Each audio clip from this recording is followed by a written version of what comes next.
जय झूलेलाल साथियों, इहा असां सभिनीनि खे ॼाण आहे त अॼु सिंधी भारत जे अलॻि अलॻि प्रांतनि में, विश्व जे अलॻि अलॻि देशनि में बिखरियल ऐं पखड़ियल आहियूं। पंहिंजी ज़मीन, पंहिंजो प्रांत न हुअण सबबि सिंधियुनि खे काफ़ी मुश्किलातुनि जो सामनो करणो पियो। पर वॾे में वॾो नुक़सान जेको असांजी जातीअ सां थी रहियो आहे, उहो आहे त असांजी नई जनरेशन पंहिंजी भाषा ऐं संस्कृतीअ खां परे थींदी पई वञे।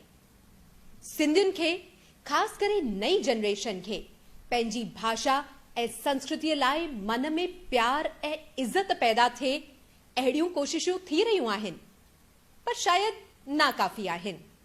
साथियों, हर दफ़े इहो सुवाल असांजी जातीअ खे सताईंदो रहंदो आहे त असीं सिंधी, ख़ासि करे नई जनरेशन, पंहिंजी जातीअ सां न जुड़ी सघी आहे।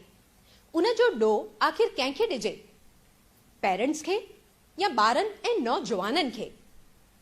अॼु हिन प्रोग्राम में असां ॿिन्ही खां हिकु सुवाल पुछणु चाहींदासीं।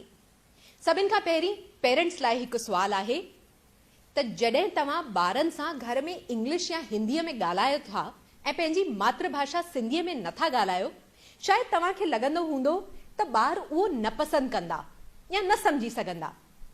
असां पेरेंट्स खां पुछणु चाहींदासीं त छा हर दफ़े ॿार जी पसंदि नापसंदि जो ध्यानु रखणु ज़रूरी आहे?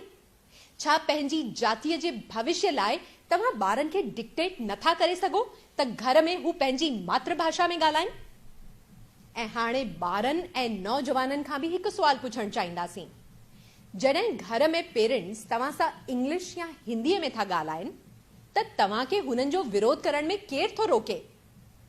पर तव्हां ईअं नथा करियो, छो त पेरेंट्स वांगुरु तव्हां पंहिंजी जातीअ सां प्यार नथा करियो। साथियों, असां सभिनी जी सुञाणप पंहिंजी कम्युनिटी सां वास्तो रखे थी।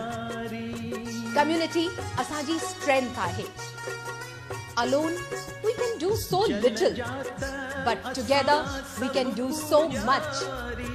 So love your community, respect your community.